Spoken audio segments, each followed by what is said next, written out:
Growing up in a middle-class family in suburban Chicago, my life was pretty straightforward.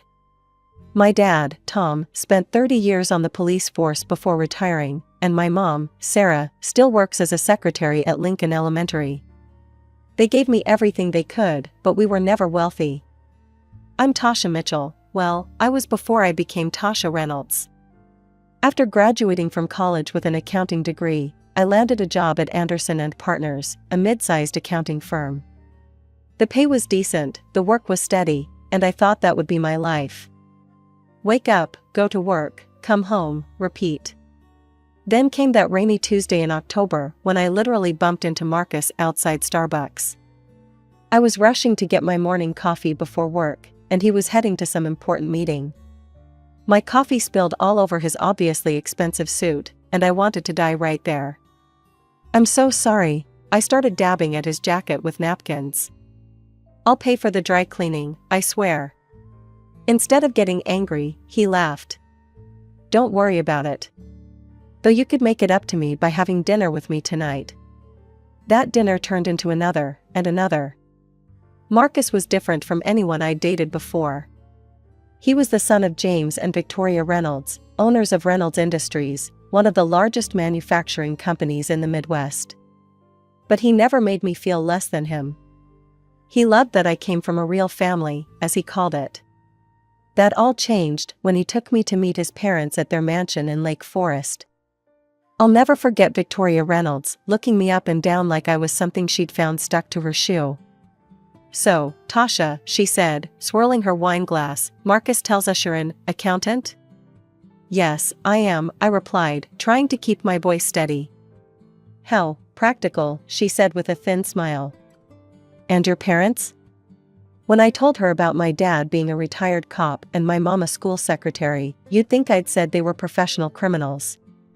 James Reynolds barely looked at me during dinner, speaking only to Marcus about work. When he proposed 3 months later, I said yes without hesitation. His parents attended our wedding with frozen smiles and stiff congratulations. I thought I could win them over with time. I thought love would be enough. After our honeymoon in Bali, Marcus and I moved into his luxury apartment in downtown Chicago. The place was bigger than my parents' entire house, with floor-to-ceiling windows overlooking Lake Michigan. I felt like I was living in a dream. 2 months after we married, I discovered I was pregnant. Marcus was ecstatic, spinning me around our massive living room when I told him.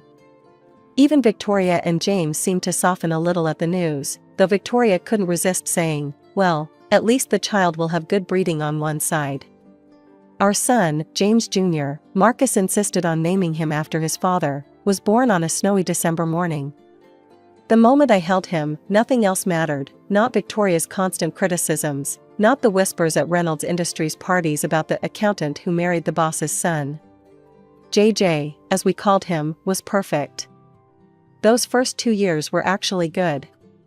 Marcus took to fatherhood like a natural, coming home early to play with JJ, reading him bedtime stories, taking us both to the park on weekends. He was thriving as financial director at Reynolds Industries, and I worked part-time from home as an accountant while taking care of JJ and our home. Victoria and James might not have liked me, but they doted on their grandson, showering him with expensive gifts and demanding regular visits. But somewhere around JJ's 3rd birthday, things started to change. Marcus began coming home later and later, always with the same excuse, "Big project at work, honey." You wouldn't understand. The man who used to rush home to see his son now barely made it for bedtime. Then came that Thursday when Victoria showed up unannounced at our apartment, her Hermes scarf perfectly arranged, despite the wind outside. "Would you care to explain," she said, walking in without waiting for an invitation, "why you weren't at the company's annual gala last night?" I stared at her, confused. "What gala?" "Don't play dumb, Tasha. The Reynolds Industries anniversary gala. Every executive and their wife was there, except you." My stomach dropped. I didn't know about any gala. Victoria's eyes narrowed. "Marcus said you weren't feeling well." "Are you telling me my son lied?" "I waited up that night, sitting in our dark living room until Marcus came home at 11:30. He loosened his tie as he walked in, stopping short when he saw me. "Why didn't you tell me about the gala?" I asked quietly. He sighed, pouring himself a scotch. "Look, Tasha, let's be honest. You wouldn't have fit in. You're too simple for these events. The other executives' wives, they know how to carry themselves. They can discuss art and wine and summer homes in the Hamptons. What would you talk about? Your dad's police stories? Your mom's adventures in the school cafeteria?" I felt like he'd slapped me. "I'm your wife, Marcus. You're supposed to be proud of me, not ashamed." I was proud, Tasha. When we were dating, your simplicity was charming. But I'm the financial director now. I need a wife who can be more. I went to bed crying that night, telling myself he was just stressed from work, that things would get better. But deep down, I knew something had broken between us, something I wasn't sure could be fixed. It was a Tuesday when my world fell apart. Marcus had texted that he was working late again, and I was doing my usual cleaning routine around the apartment. When I got to his home office, I noticed his laptop was open on his desk, screen still bright. I'd never snooped before, I trusted him, despite everything. But something made me pause this time. Maybe it was the way the screen showed his email was open, or maybe I was just tired of all the lies. I sat down at his desk, and that's when I saw it, an email thread with someone named Sophia Loran. My hand shook as I started reading. There were hundreds of messages between them, going back months. Sophia was apparently a new marketing executive at Reynolds Industries, hired about a year ago. As I scrolled through their correspondence, my stomach turned. "Had dinner with the village idiot again," Marcus had written. "God, I can't believe I have to go home to her." Sophia's response, "Poor baby. Don't worry, I'll make it all better tomorrow." They talked about me like I was a joke, the simple-minded wife who didn't know her husband was sleeping with someone else. There were pictures of jewelry he'd bought her, weekend trips they'd taken while he'd told me he was at business conferences. I stayed up all night, copying everything to a USB drive, printing key emails, taking screenshots. When Marcus finally came home at 7 a.m., his shirt wrinkled and his tie loose, I was sitting at the kitchen table with the evidence spread out in front of me. "Care to explain?" I asked, holding up one of the printed emails. "How could you do this to me, to our family?" He laughed, actually laughed. "Come on, Tasha. Did you really think you were enough? Sophia is everything you're not, sophisticated, sexy, exciting. When's the last time you even tried to look good for me? I'd been taking care of our son while you've been screwing around." "Look," he said, pouring himself a coffee like we were discussing the weather, "here's how this is going to work. You'll stay my wife, on paper. It's better for my image at the company. Sophia understands. And hey," he added with a nasty grin, "maybe I'll even find time for you occasionally. If you're lucky." I ran to JJ's room, my hands shaking as I threw some clothes into a backpack. JJ was still sleeping, clutching his favorite teddy bear. I gently woke him up. "Baby, we're going to visit Grandma and Grandpa for a while, okay?" Marcus leaned against the doorframe, watching us. "You'll be back. Where else could you possibly go?" I picked up my son, grabbed the backpack and my purse with the USB drive, and walked past Marcus without a word. Through tears, I drove to my parents' house. Mom opened the door in her bathrobe, took one look at my face, and pulled me into a hug. The divorce papers arrived 3 days after I left. Victoria Reynolds personally delivered them to my parents' front door, wearing a satisfied smirk. "I always knew you weren't good enough for my son," she said, handing me the envelope. "I'm just glad he finally realized it too." But what came next was worse than anything I'd imagined. Marcus wasn't just filing for divorce, he was suing for full custody of JJ. His lawyer filed papers claiming I was an unfit mother, painting a picture of me that was completely false. "Your Honor," Marcus's expensive lawyer said during our first hearing, "Mrs. Reynolds has exhibited increasingly erratic behavior over the past year. She drinks heavily, creates scenes of jealousy without cause, and has become unstable. Thank God I'd saved all that evidence. When my lawyer presented the email correspondence between Marcus and Sophia, showing his infidelity and his cruel comments about me, the judge's expression changed.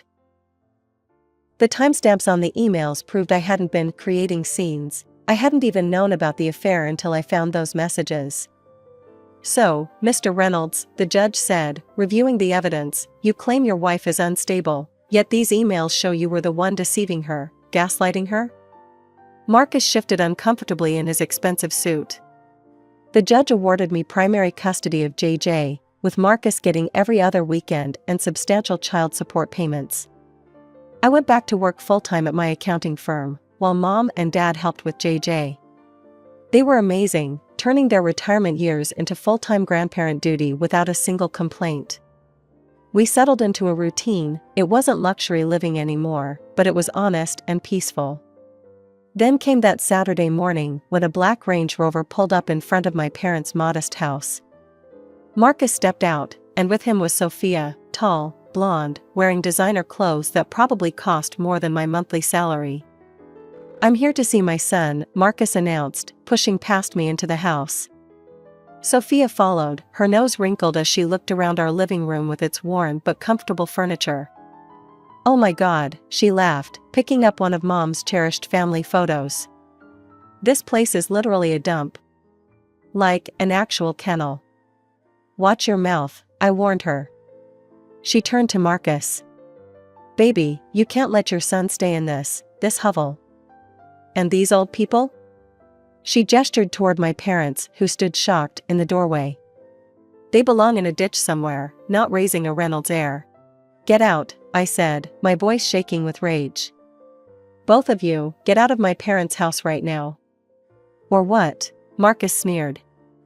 You know what, Tasha? I'm done playing nice. I'm going to take JJ, and I'm going to destroy you. You think you won in court? Just wait. I shoved them both toward the door. Get out. Come on, baby, Sophia purred to Marcus. This place probably has fleas anyway. As they drove away, I hugged my parents tight.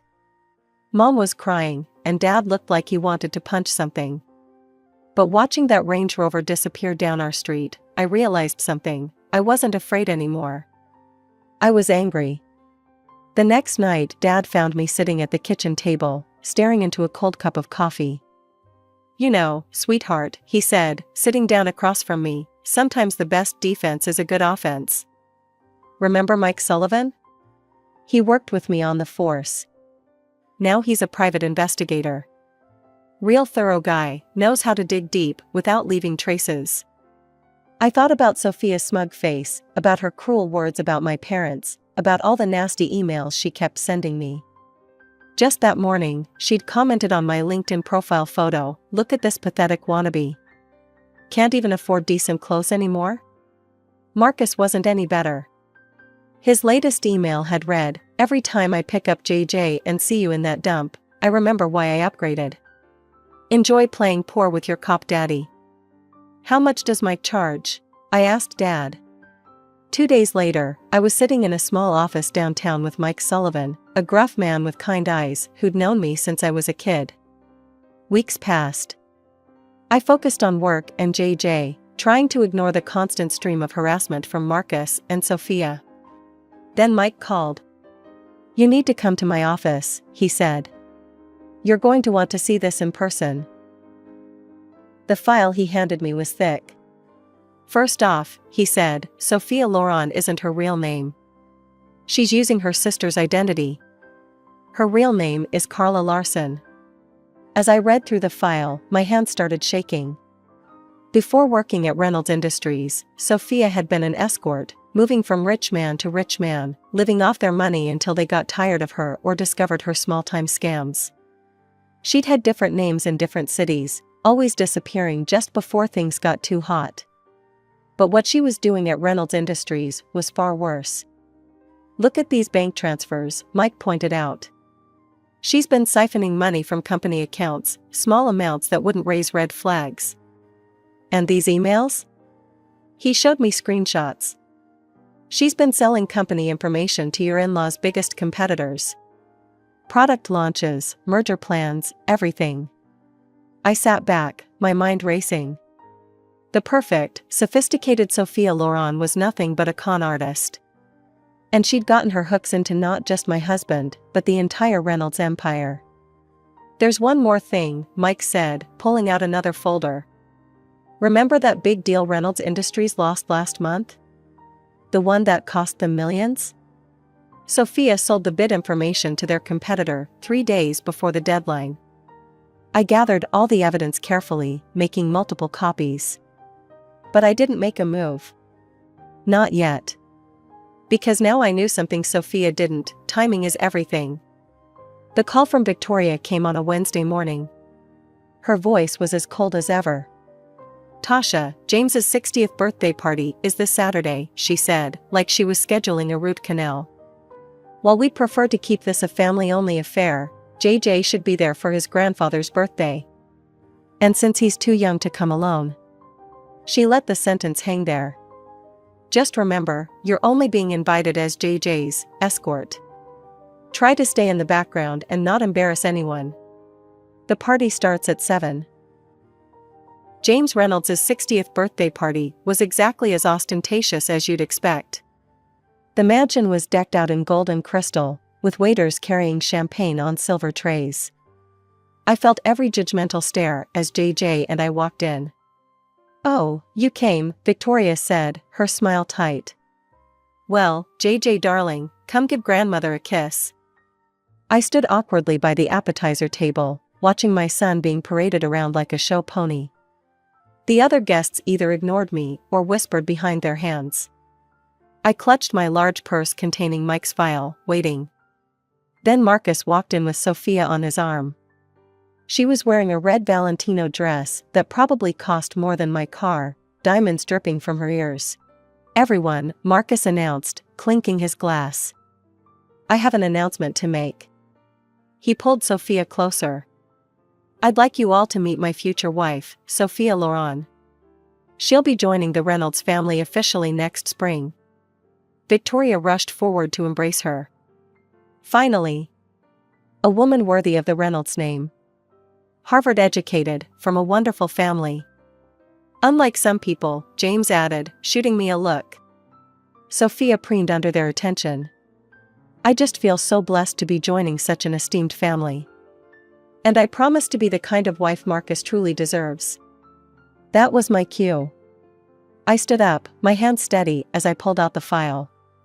"Speaking of what people deserve," I said loudly, "I have a few things to share about the future Mrs. Reynolds." "Tasha," Marcus warned, "don't make a scene." I pulled out the first document.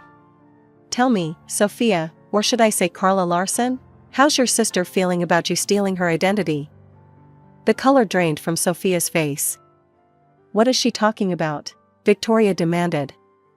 "Oh, did she not mention that she's been living under her sister's identity?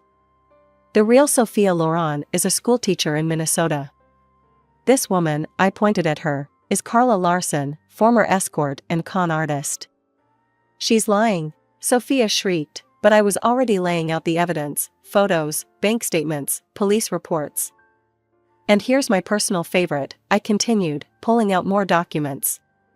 "Bank transfers showing how she's been stealing from Reynolds Industries. And look at these emails, she's been selling your company's secrets to Wagner Manufacturing and Collins Corp. For months." James Reynolds snatched the papers from my hands. "The Wagner deal, the Collins merger, it was you?" "I can explain," Sophia stammered, backing away from Marcus's thunderous face. "The real Carla Larson," I said, enjoying every moment, "has quite a history. 7 different cities, 7 different wealthy men, 7 different scams. Looks like Reynolds Industries was going to be number 8. The room had gone deadly quiet. I watched their faces change as they read through the evidence, Marcus's confusion, Victoria's horror, James's growing rage. And Sophia, her perfect mask cracking as her house of cards came tumbling down. The elegant birthday party dissolved into chaos within minutes. James Reynolds's face had turned an alarming shade of purple as he read through the evidence. "Get out," he roared at Sophia, who was still trying to stammer excuses. "Get out of my house before I have you arrested right here." "James, darling," she attempted, reaching for his arm. "These are all lies. I can explain everything." "Explain?" He shook the documents at her. "Explain how you cost us the Wagner deal? That contract was worth $20 million. And Collins?